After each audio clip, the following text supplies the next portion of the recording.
There's been a fuel spill in the waters off Vancouver's coast, and tonight some of it has lapped ashore. For angry residents, that's bad enough, especially those questioning the emergency response. But what's really stirring emotions is fear, because the city's port may soon see a traffic boom, causing many to wonder if it's ready for ships filled with crude.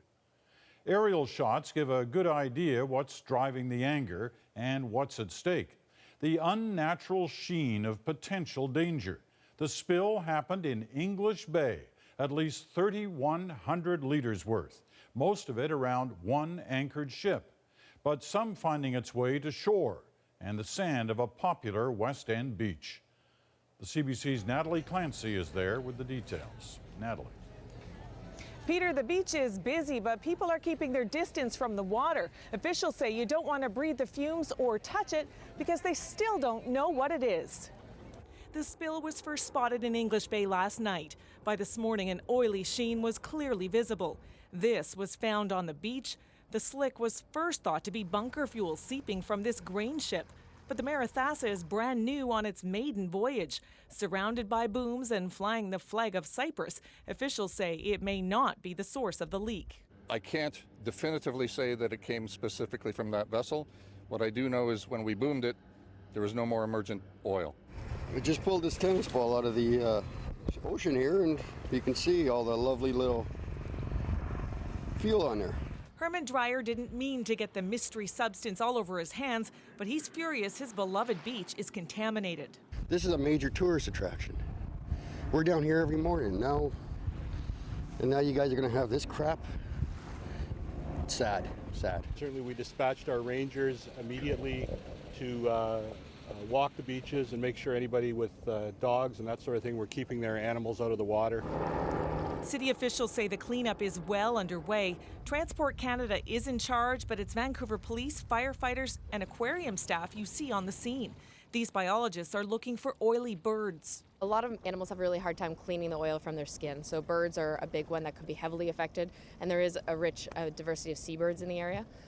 There's also, for marine mammals as well, potentially inhaling some oil is never a good thing in these situations. Are you getting a lot? A fair amount. A cleanup company has run hundreds of meters of boom around the site of the spill, but some say that did not happen fast enough. And local politicians are furious it took transport and port officials 13 hours to inform the city. People were out there last night playing with their dogs, having fun in the water. Meanwhile, we were having bunker fuel, oil, they still can't tell us what it is, in our water, potentially causing harm. It underlines, and certainly for those who are very concerned about the proposed increase in tanker traffic, the vulnerability of our beaches and the possibility that there could be a spill here is an absolutely worst case scenario. Fortunately, we're a long, long way from that today. Many say this spill shows how unprepared Vancouver is for a tanker accident, a potential risk they worry could be increased if plans to triple the port's container traffic proceed. That oil is moved all around the coast. We should have drones up monitoring it. We should have deployed data buoys to look at the flow. Instead, we've got Vancouver City Police enforcing an exclusion zone, the Vancouver Aquarium doing the environmental study. Where's the Government of Canada in this?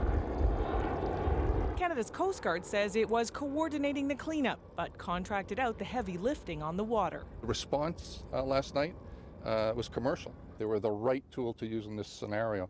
And so, you know, Coast Guard resources and ability to respond wasn't a factor.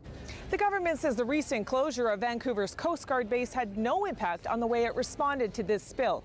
Peter? Well, Natalie, how are they going to figure out what spilled and where from? Well, the substance is going to be tested in a lab, so they will solve that mystery, but they may never figure out which ship caused the leak, and there could be no one to prosecute. That would leave taxpayers on the hook for the cost of this cleanup. Tonight, no word on how long that will take. Peter? All right, Natalie, thank you. Natalie Clancy in Vancouver tonight.